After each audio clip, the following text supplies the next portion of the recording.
In today's Parenting Appeal segment, we're discussing a tough time in parenting, and that time is when your child is about to start dating. Garland Higgins is the founder and executive director of God's Glorious Girls, and she's here to give us parenting tips on teen dating. Garland, thank you so much for joining us today. It's a pleasure to have you here. Thank you. So I know you have a teen daughter, and why is it, because I'm not a parent of a teen, why is it that it's so tough, for parents to let their teen go out into the world and date? Well, we want to keep our children close to us for as long as we possibly can. But then, as they're growing up and they are exposed to peer pressure, well, my friends are dating, I would like to be able to go out on a date as well. So I would prefer that my daughter focus more on her education first before she starts doing that. But I don't think that's going to, she's going to go to school, but she's going to date too. No matter what, exactly. It's one of those things that's unavoidable. Yes. But there are dangers in it, and what are some of those dangers? Well, we don't always know who we're dating. And we may not be aware of any warning signs of abuse, because abuse is not always physical.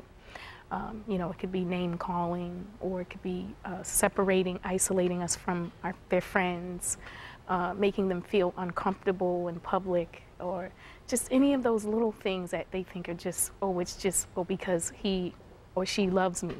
So exactly. It's okay. And oftentimes you get blinded by that love, and you don't think that anything is actually wrong, but in so many cases it is, because it's not just physical abuse either, and that's an easy warning sign for parents. But there's so many different kinds of abuse. Right.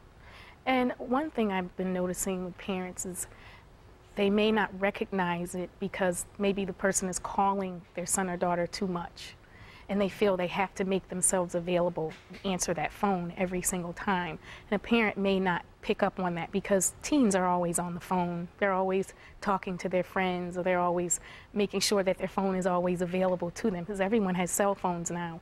So it may not be something that they would pick up on right away, that the person is being very controlling of their son or daughter. What are ways parents can kind of interject themselves and get involved in a way that's not going to push their teens away? Because so often, when I was younger, your parents would try to get involved in a situation and they would fluster you, especially when it comes to dating. Well, I try to encourage my daughter to invite her friends over, because then in an informal setting I can, well, how are you doing? And what grade are you in? Right. And what's your name? What are your parents' names? What do they do? Where are you from? Where are they from? Because you may even realize that you might know their parents. If you talk long enough, you may discover you know some of the same people. So it's just nice to be able to call someone else and say, well, what do you know about my son or daughter's friend, and what more can you tell me about them? I can do a little investigating without her knowledge. Exactly. I guess then she won't be upset with me. Exactly. I guess to summarize, it's just important to get involved and to talk with your kids about everything. Well, thank you so much for joining us, Garland. It's a pleasure to have you here. Thank you so much for having me.